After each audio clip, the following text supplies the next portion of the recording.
Bardstown police officer is being hailed a hero after saving a toddler's life. WLKY's Tim Elliott is live in the newsroom with more. Tim? Well, Vicki, 29-year-old officer Jeremy Cawley is a new dad. He and his wife just welcomed a little girl into the world about 3 months ago. His wife and daughter were out of town when a neighbor came to his front door desperate for help, and Cawley sprang into action. Try to keep up or get out of the way, because 17-month-old Mason McCubbins is always on the move. He is awesome. He's my world.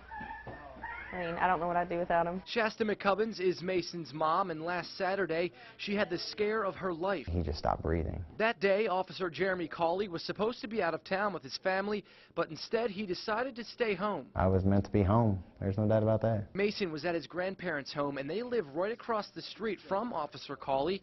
Mason had a fever and was given some medicine. That's when they said he kind of just went lethargic and they thought he wasn't breathing. Mason's aunt then rushed to get Officer Cawley. My doorbell just rang uncontrollably. When he got to little Mason, it didn't look good.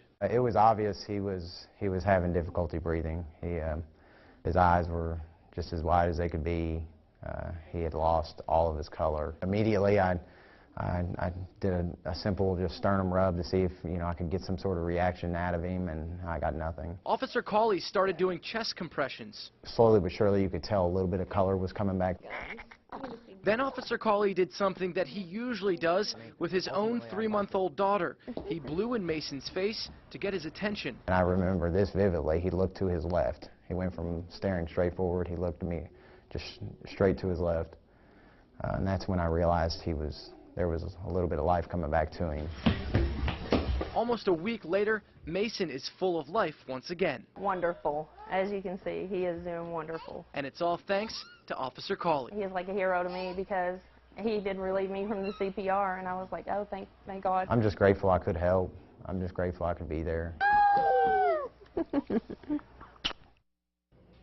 Now, Mason spent a couple of days in Kosare Children's Hospital. Doctors say he had a virus that caused a fever, and that fever brought on a seizure. But as you saw in that story, Mason is now happy and healthy. Live in the newsroom, Tim Elliott, WLKY News.